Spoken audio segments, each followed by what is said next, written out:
오늘 말씀은 예수님께서 예루살렘에서 대제사장들과 서기관들과 장로들과 나누시는 말씀에 대한 말씀입니다. 그야말로 이 당시 예수님에 대한 관심은 하늘을 찌르고 있었을 것입니다. 긍정적인 관심이든 부정적인 관심이든 도대체 이 예수가 누구냐라고 하는 거죠. 이 예수가 누구길래 예루살렘 성에 입성하는데 나귀 새끼를 타고 입성하고 나귀 새끼를 타고 입성하는 그 의미를 사람들이 다 알지 않았겠습니까? 그런데 도대체 이 예수가 누구길래 감히 나귀 새끼를 타고 예루살렘 성에 입성하고 뿐만 아니라 입성하자마자 성전에 가서 매매한 사람들을 다 내쫓고 성전에 가서 성전에서 매매하는 사람들이 보통 사람들이 아니잖아요. 그 당시 예루살렘의 유력한 사람들과 다 커넥션이 있는 연줄이 있는 그런 사람들이잖아요. 그런 사람들을 다 내쫓고 그랬으니 도대체 예수 이 사람이 누구냐 말이지요. 말하자면 그런 겁니다. 정말 하나님의 아들 그리스도가 맞냐? 그래서 이렇게 여러 다양한 사람들이 예수님께 와서 물을 수밖에 없는 거예요. 2절 말씀을 보십시오. 말하여 이르되 당신이 무슨 권위로 이런 일을 하는지 이 권위를 준 이가 누구인지 우리에게 말하라. 우리에게 말하라. 너의 정체가 뭐냐? 네가 누구냐? 네가 정말 하나님의 아들 그리스도냐? 정확하게 분명하게 말해라 라고 다그치고 있는 것입니다. 자, 그런데 여러분, 이런 사람들의 이 질문이 사실 모든 사람들의 질문이구나. 그렇지 않습니까? 이 시대에 예수님을 알지 못하는 사람은 아마도 거의 없을 것입니다. 세계 곳곳에 복음이 전파되었고 교회가 곳곳에 세워졌고 성경은 세계 최대의 베스트셀러가 되었지요. 하지만 그렇다고 해서 그 모든 사람들이 다 예수님의 제자가 되는 것은 아닙니다. 예수님을 소개받은 사람들은 결국 한 가지 질문을 던지게 되지요. 바로 오늘 본문에 나오는 사람들의 이 질문과 동일한 질문일 것입니다. 그래서 2000년 전 이스라엘 땅에 살았던 그 청년 예수가 정말 하나님의 아들 그리스도시라는 말입니까? 이 질문을 받게 되는 것이지요. 얼마나 궁금하겠습니까? 예수님이 정말 하나님의 아들이시라고 하는 확신만 있으면 어떻게 하겠습니까? 이렇게 살면 안 되잖아요. 이렇게 살면 안 되죠. 달라질 수밖에 없습니다. 달라져야 되는 것이지요. 예수님이 정말 하나님의 아들이시라면, 예수님이 정말 그리스도시라면, 예수님이 정말 나를 구원하신 분이시라고 한다면 지금까지 내가 살아온 방식대로 살아서는 안 되는 것이죠. 그런데 뭐가 없는 거예요? 확신이 없는 거예요. 그러니 얼마나 궁금해요. 예수님 정확하게 얘기 좀 해주십시오. 정말 예수님 당신이 그리스도가 맞습니까? 대제사장들이, 장로들이, 서기관들이 물을 수밖에 없는 거죠. 아니요, 우리 모두가 물을 수밖에 없는 거죠. 자, 그런데 사람들의 질문을 받으신 예수님께서 왠지 그 대답을 회피하시는 것처럼 보입니다. 8절 말씀을 보십시오. 예수께서 이르시되 나도 무슨 권위로 이런 일을 하는지 너희에게 이르지 아니하리라. 사람들이 예수님께 당신이 정말 하나님의 아들이 맞습니까? 그리스도가 맞습니까? 무슨 권위로 나귀 새끼를 타고 예루살렘 성에 입성하고 무슨 권위로 성전에서 매매하는 사람들을 다 내쫓습니까? 누구입니까? 정체를 밝히십시오. 했는데 예수님께서 나 말하지 않을 거야 라고 대답하시는 거예요. 이상하지요. 예수님께서는 왜 이렇게 분명하게 확실하게 대답해 주지 않고 말씀해 주시지 않으셔서 사람들이 더욱 헛갈리게 확신이 없도록 내버려 두시고 방치해 두시는 것일까요? 여러분, 이럴 때 예수님께서 좀 정확하게 확실하게 대답해 주시면 더 좋지 않았을까요? 그래, 나에게 이런 권위를 준 분이 누구인지 내가 정확하게 알려줄게. 너희가 믿는 하나님이시다. 그래, 내가 그리스도다. 너희가 그토록 기다려온 그리스도다. 라고 정확하게 얘기해 주시면, 그러면 또 혹시 압니까? 그동안 예수님께 적대적이었던 대제사장들이나 서기관들이나 장로들 중에서 믿음을 갖게 되고, 내가 이 예수님을 따라야 되겠구나.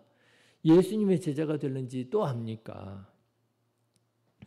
그런데 여러분, 예수님께서 왜 이렇게 정확하게 대답해 주시지 않으셨느냐? 그토록 사람들이 궁금해하는 이 질문에 예수님께서 왜 확실하게 대답해 주시지 아니하시는가? 오늘 말씀을 준비하면서 보니까요, 예수님께서 이렇게 말씀하신 것은 예수님께서 이렇게밖에는 말씀하실 수밖에 없었구나 깨달아지더라고요. 예수님께서도 물론 분명하고 확실하게 말씀하시기 원하셨을 것입니다. 그렇게 말씀하셔서 사람들이 예수님을 믿고 구원을 받을 수만 있다면 예수님께서 얼마든지 그래, 내가 하나님의 아들 그리스도다 말씀하셨을 거예요.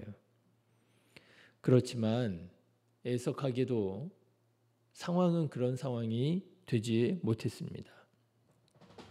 예수님께서 확실하게 말씀해 주신다고 사람들이 예수님을 그리스도로 믿느냐?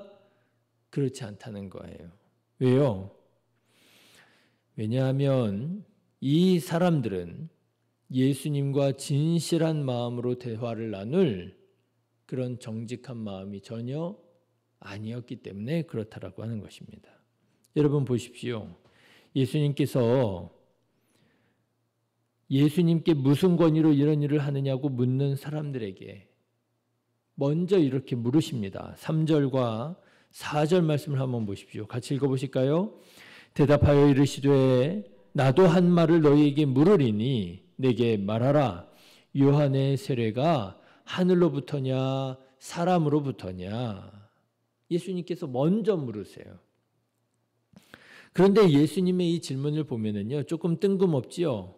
갑자기 웬 세례 요한이란 말입니까? 그것도요, 당시의 세례 요한은 아주 예민하고 민감한 상황이었습니다. 사람들에게 엄청난 영향력을 행사하던 세례 요한이 왕을 비난하자 왕이 세례 요한을 죽여버리잖아요. 그래서요, 당시 세례 요한의 이 죽음, 세례 요한이라고 하는 사람에 대한 이야기는 정치적으로 아주 민감한 문제였습니다. 자칫 잘못하면 왕의 심기를 건드릴 수 있는 그런 사안이었던 거지요. 그런데 예수님께서 바로 그 아주 예민한 문제를 가지고 사람들에게 물으시는 거예요. 요한의 세례가 하늘로부터냐 사람으로부터냐?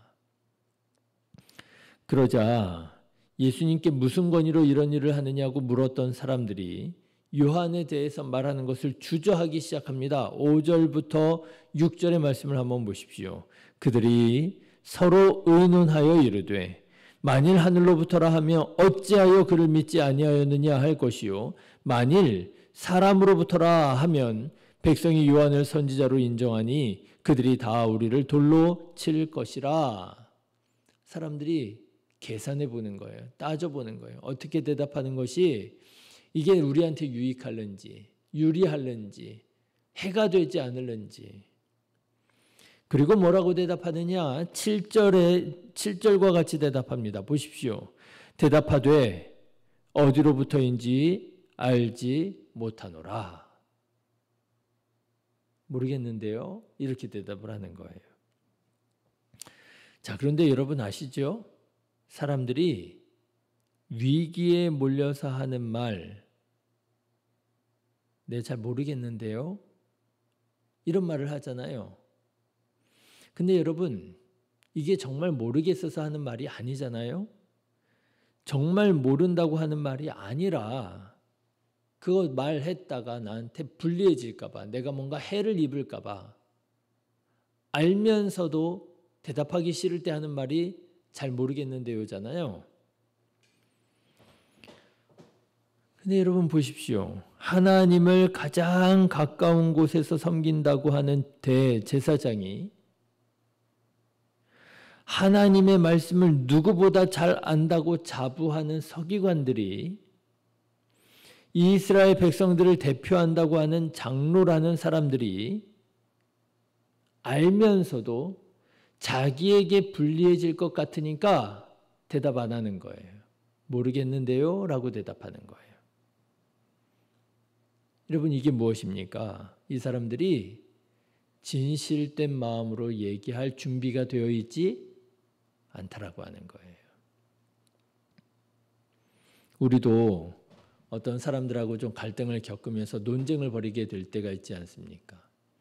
근데 논쟁을 벌이면은요, 말하다가 막 이렇게 저렇게 얘기하다가 말하기 싫어요, 대답하기 싫어요, 나한테 불리할 것 같아요. 그러면 몰라 이렇게 대답할 때가 있잖아요. 이제 그만 말해. 나 모르는 얘기야. 몰라.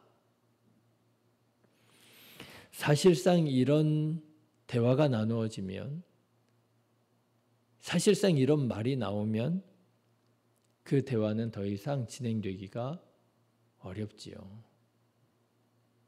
이제 이성적으로 논리적으로 따져서 될 일이 아니라 감정적인 문제가 되어버린 것이고요. 거기에서 뭔가 선한 결과를 기대하기가 어려워지는 것이지요.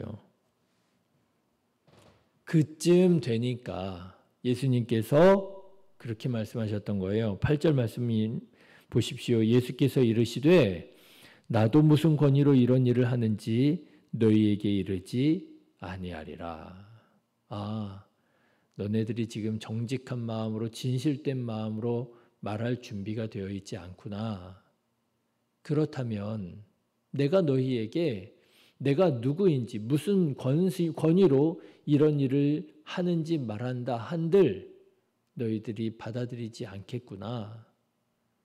그렇다면 나도 너희에게 굳이 말해줄 필요가 없겠구나. 예수님께서 말씀하셨던 것입니다. 여러분, 혹시 예수님과 대화가 단절된 것처럼 여겨지지 않으십니까? 여러분, 혹시 믿는 그리스도인들과의 대화가 원활하게 잘 이루어지지 않는다 여겨지십니까? 자꾸만 뭔가 오해가 쌓이는 것 같고, 자꾸만 뭔가 말하면 문제가 되는 것 같고, 하나님과의 대화가 원활하지가 않고 소통이 되지 않는 것 같고, 그렇다면 여러분, 먼저 우리 자신의 마음을 점검해 봐야 됩니다. 내가 과연 진실한 마음으로, 정직한 마음으로 진리를 구하고 있는가? 때로는 그 진리가 나를 아프게 하고 나에게 불리하다 할지라도 내가 과연 진리를 말하고 진리를 구할 마음의 준비가 되어 있는가? 아니면 내가 지금 진리를 구할 마음의 준비가 되어 있지 못하고 나한테 유리한 말만 듣고 싶어하고 나에게 불리한 말에 대해서는 귀를 막고 있는 것은 아닌가? 내가 정직하고 진실한 마음으로 서지 못한다면 하나님과의 소통이, 대화가 원활하지 못할 것이고 뿐만 아니라 사람들과도 더 이상의 깊은 관계로 나아가기 어려울 것입니다. 그래? 그러면 나도 너하고 얘기하기가 어려울 것 같아. 여러분, 혹시 나도 이 대제사장들과 서기관들과 장로들처럼 진리 앞에서 나의 유불리를 따지고 계산하고 사람들과의 관계 앞에서 모른 척 회피하고 나의 이익을 추구하고만 있지는 않습니까? 바라기는 예수님 앞에 정직한 마음으로 서는 저와 여러분 되시기를 주님의 이름으로 축원합니다. 하나님의 말씀이 때로 아프게 들린다 할지라도 아멘으로 순종하고, 그것이 때로는 나에 대한 비난처럼 여겨지고 들려진다 할지라도 하나님의 말씀이라면 아멘으로 화답할 줄 알고, 그래서 예수님과의 깊은 대화로 들어갈 수 있을 때에, 그때야 우리는 나를 향하신 하나님의 마음을 분명히 깨달아 알아서 그 말씀으로 인하여 구원받고, 그 말씀으로 인하여 은혜받고, 그 말씀으로 인하여 생명을 구원하게 되어지는 말씀의 역사, 구원의 은혜를 누리게 될 줄로 믿습니다. 이와 같이 하나님의 말씀에 오롯이 순종하는 저와 여러분 다 되셔서 말씀의 역사를 경험하며 살아가는 복된 그리스도인들 되시기를 주님의 이름으로 축원합니다. 기도합니다.